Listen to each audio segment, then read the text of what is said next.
নমস্কার, স্বামী সোমেশ্বরানন্দ কথা বলছি। আজকে বিষয় কর্মযোগ। প্রশ্ন করেছেন সনত আচার্য, কলকাতা থেকে। সনৎবাবুর প্রশ্ন হলো, কর্মযোগ কিভাবে করব? কাজী পূজা এর অভ্যাসের পদ্ধতি কি? সুন্দর প্রশ্ন। এর তিনটা পদ্ধতি আছে, তিনটা স্টেপ আছে। প্রথম ধাপ বা স্টেপ হলো ওয়ার্ক অ্যান্ড ওয়ার্শিপ। কাজ ও পূজা দুটোই চালাতে হবে পাশাপাশি। কর্তব্য কর্ম ও সাধন ভজন দুটোর জন্যই সময় বরাদ্দ রাখুন। কাজের সময় এক মনে কাজ করুন, অন্য চিন্তা নয়। পূজার সময় এক মনে পূজা অর্থাৎ সাধনা করুন, অন্য কিছু না ভেবে।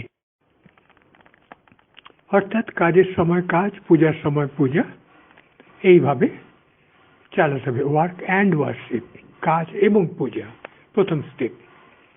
দ্বিতীয় স্টেপ বা ধাপ হলো ওয়ার্ক অ্যাজ ওয়ার্শিপ। কাজটা করতে হবে পূজার মনোভাব নিয়ে। কিভাবে? সাধন ভজন চালিয়ে যান আলাদাভাবে, আর কাজ করার সময় ভাবুন এভাবে আপনি ভগবানেরই পূজা করছেন, বিশ্ব দেবতার আরতি করছেন। মনে করুন এই কাজ আপনি করছেন ভগবানের নির্দেশে, এবং কাজের জন্য আপনাকে জবাবদিহি করতে হবে ভগবানেরই কাছে।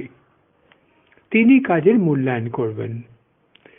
অর্থাৎ সকাল সন্ধ্যে যে সাধন ভজন করেন যে মন নিয়ে, সেই মন নিয়েই অন্যান্য কাজ করুন, এবং মনে রাখবেন এই কাজটা যেন ভগবানই আপনাকে দিয়েছেন, এবং কাজের মূল্যায়ন তিনিই করবেন কাজের শেষে। তাহলে প্রথম স্টেপ ওয়ার্ক অ্যান্ড ওয়ার্শিপ, দুটো পাশাপাশি চলবে। দ্বিতীয় স্টেপ ওয়ার্ক অ্যাজ ওয়ার্শিপ, পুজোর মনোভাব নিয়ে কাজ করা।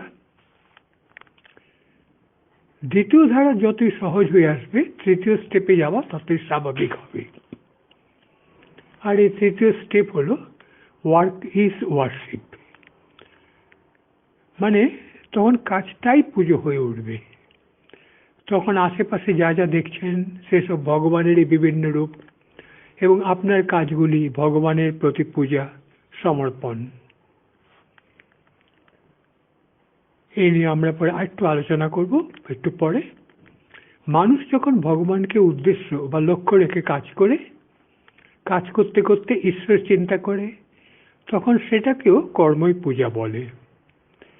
যেমন শিশু সন্তানকে বিছানায় শুইয়ে মা যখন অন্য কাজে ব্যস্ত থাকেন, সেই ব্যস্ততার মধ্যেও তার মন পড়ে থাকে শিশুর ওপর। মা রান্না করছেন, ঘর ঝাড় দিচ্ছেন, জিনিসপত্র পরিষ্কার করছেন, শিশু সম্বন্ধে সচেতন থেকেই। মানে তিনি ঘর ঝাড় দিচ্ছেন, কিন্তু মনের একটা অংশই শিশুর দিকে রয়েছে। কিন্তু শিশুর সামান্য আওয়াজেই তিনি সাড়া দিয়ে কাছে আসেন, অন্য কাজ থামিয়ে দিয়ে। এরকম সাধক যখন ঈশ্বর সচেতন হয়ে কাজ করেন, তখন সেই কাজ হয়ে ওঠে পূজা। মানুষ কাকে পুজো করে? যাকে সে সবচেয়ে বেশি শ্রদ্ধা করে। গীতায় শ্রীকৃষ্ণ বলছেন, কর্তব্যে তোমার অধিকার, ফলে নয়। কর্মকেই পুজো করতে হবে, ফলকে নয়। কেন? পরীক্ষার আগে ছাত্ররা টেনশনে ভোগে কেন? ফল নিয়ে, অর্থাৎ নম্বর বা ডিভিশন নিয়ে বেশি চিন্তা করে বলে। শ্রীকৃষ্ণ বলছেন ফলের বদলে তুমি কাজের উপর জোর দাও। অর্থাৎ পরীক্ষার জন্য প্রস্তুতি, মানে পড়া এবং লিখে অভ্যেস করা, এর উপরে জোর দাও। এই প্রস্তুতি বা কাজ নিয়ে আন্তরিক হলে ফল নিজে নিজেই ভালো হবে। স্টেজে গান গাইতে বা বক্তৃতা দিতে স্টেজ ফ্রাইট বা মঞ্চভীতি অধিকাংশ গায়ক ও বক্তার মধ্যে দেখা যায়, তাই না? কেন? তারা ফল নিয়ে বেশি চিন্তা করেন, উদ্গ্রীব থাকেন। এই জন্য টেনশন শুরু হয়ে যায়। পরিণতিতে তারা ভালো করে গান গাইতে পারেন না, বক্তৃতা দেওয়া সম্ভব হয় না। গান গাইছেন কিংবা বক্তৃতা দিচ্ছেন, আজ কি চিন্তা করছেন? শ্রোতারা কিভাবে নেবেন আমার গান বা বক্তৃতা, তারা পছন্দ করবেন না বাজে বলবেন, এই যে দুশ্চিন্তা, এর জন্য এই যে ফল কি হবে এই চিন্তায় গায়ক টেনশনে ভোগেন। এর বদলে তিনি যদি বাড়িতে ভালো করে গানটির অনুশীলন করেন এবং মঞ্চে এসে আনন্দ নিয়ে গান, তবেই তার গান ভালো হবে। ফলের উপর প্রাধান্য দিয়েই মানুষ তার স্বতঃস্ফূর্ততা, স্পন্টিনিটি হারায়। এই জন্যই সে কাজে আনন্দ পায় না, বরং কাজ তার কাছে টেনশন হয়ে দাঁড়ায়। আপনি যখন মর্নিং ওয়াকে যান আর পরে অফিসে যান, এই দুই ক্ষেত্রে নিজের মনের অবস্থা লক্ষ্য করুন, কিংবা অন্য কারোর ক্ষেত্রে এই দুই সময়ের মুখ ভঙ্গি দেখুন। মর্নিং ওয়াকের সময় আপনি রিল্যাক্সড থাকেন, নিশ্চিন্ত আনন্দে থাকেন, আর অফিসে যাওয়ার সময় টেন্সড। এটাই কর্মরহস্য। আনন্দ নিয়ে কাজ করলে, কর্মপদ্ধতির উপর জোর দিলে আপনার কাজটা আরো ভালো হয়, আর ফলের চিন্তাকে প্রাধান্য দিলে আপনার টেনশন বাড়ে।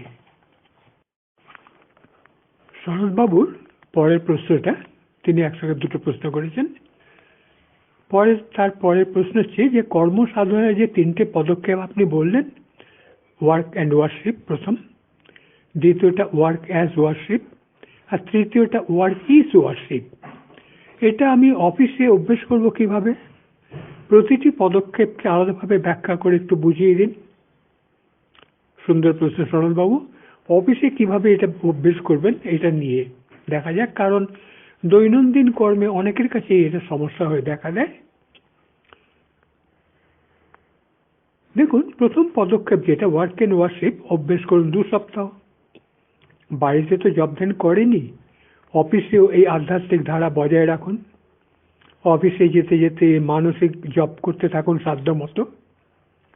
সংখ্যা রাখার দরকার নেই, আঙ্গুলে গোনার প্রয়োজন নেই, মনে মনে জপ করে যান যেমন ইচ্ছা, টেনশন আনবেন না।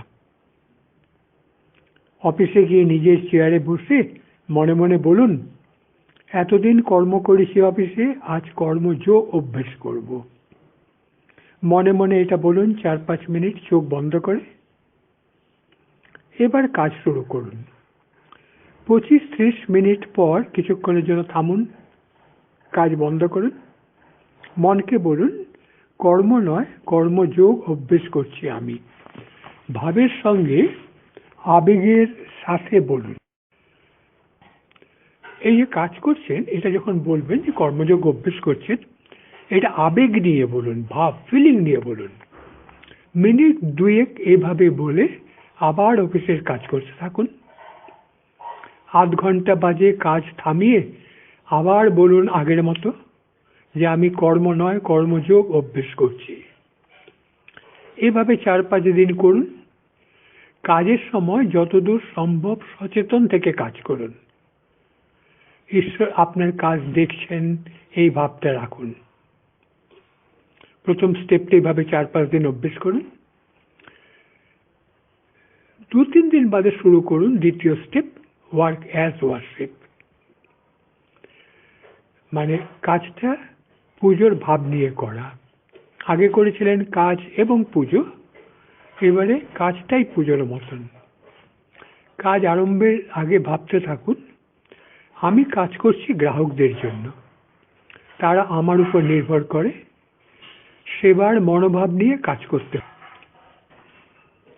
আপনি যে কাজ করছেন, ধরুন আপনি সেলস ম্যানেজার, বিক্রি করছেন, কেন কাজ করছেন? আপনি ভাবছেন টাকার জন্য। টাকার জন্য চিন্তা করতে হবে না। মাসে 26 দিন অফিসে গেলে টাকা আপনার ব্যাংক অ্যাকাউন্টে নিজে নিজেই জমা হবে।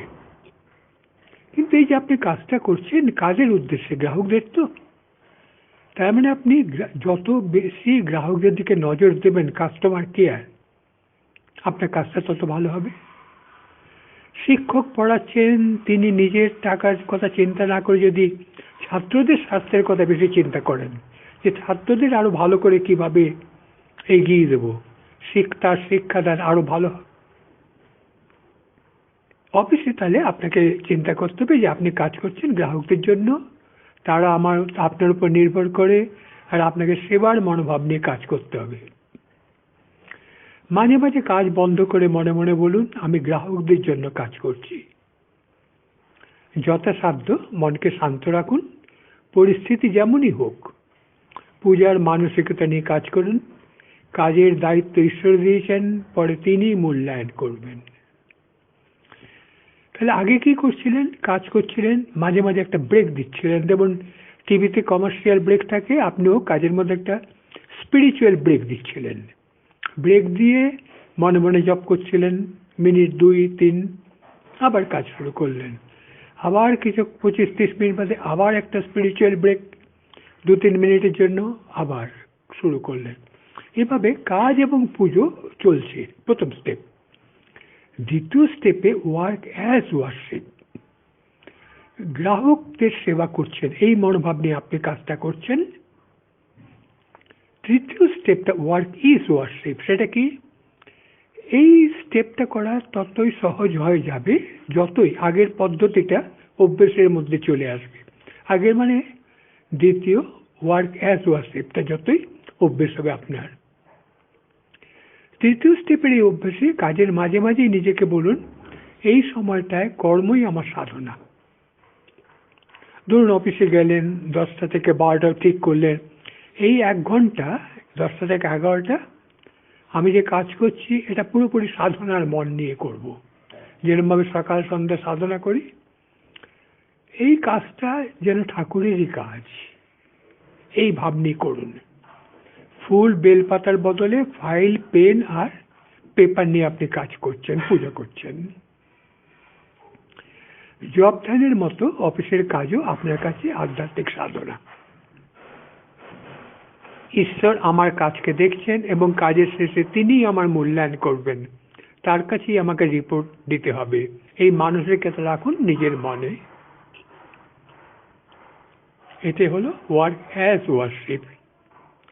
প্রথমে ওয়ার্ক অ্যান্ড ওয়ার্শিপ করুন।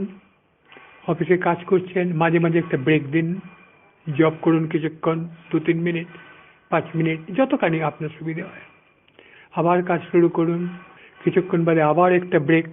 এইভাবে ওয়ার্ক অ্যান্ড ওয়ার্শিপ দুটো চালান। পরের স্টেপে ওয়ার্ক অ্যাজ ওয়ার্শিপ, পুজোর মতন ভাব নিয়ে কাজ করা। আপনি যেন মূর্তির বদলে গ্রাহকদের মাধ্যমে পুজো করছেন ঈশ্বরকে। গ্রাহক এটাও প্রতিমা, রক্ত মাংসের প্রতিমা। মন্দিরে যেমন মাটির প্রতিমা, অফিসে রক্ত মাংসের প্রতিমা সেই গ্রাহক বা আপনার সাবঅর্ডিনেট, সহকর্মী, যাদের সঙ্গে আপনার কাজ, তারা যেন রক্ত মাংসের প্রতিমা, ঈশ্বরেরই প্রতিমা, এই ভাব নিয়ে কাজ করে যান। তৃতীয় পদক্ষেপটা হলো ওয়ার্ক অ্যাজ ওয়ার্শিপ। পুরো কাজটাই আপনার পূজা হয়ে যাচ্ছে। তবে একসঙ্গে 8 ঘন্টা তো পূজা এই ভাব নিয়ে করা মুশকিল। প্রথম তাই 8 ঘন্টা করুন। যে সকাল 11টা থেকে 11:30 আমি যে কাজটা করব, ফাইল দেখব, বসের কাছে যাব, সহকর্মীদের সাথে কথা বলবো, সবই পূজার মনোভাব নিয়ে। সবটা যেন সাধনা হিসেবে আপনি করছেন। পরিস্থিতি যেমনই হোক মন শান্ত রেখে করে যান। তাহলে 3টে স্টেপ। প্রথম কাজ ও পূজা, ওয়ার্ক অ্যান্ড ওয়ার্শিপ। দ্বিতীয় স্টেপ পূজার ভাব নিয়ে কাজ, ওয়ার্ক অ্যাজ ওয়ার্শিপ। তৃতীয় স্টেপ কাজই পূজা, ওয়ার্ক ইজ ওয়ার্শিপ। শেষে বলি, ব্যায়ামের বই শুধু পড়ে লাভ নেই, অভ্যেস করতে হয় শরীরকে সবল করতে। তেমনি ধর্মের বইও শুধু পড়লে হয় না, ধর্মের জ্ঞান জানলে হয় না, অভ্যেস করতে হয়। তবেই ধর্ম জীবনে রূপান্তর নিয়ে আসবে। আজ এখানেই শেষ করি। সবাইকে নমস্কার, ধন্যবাদ।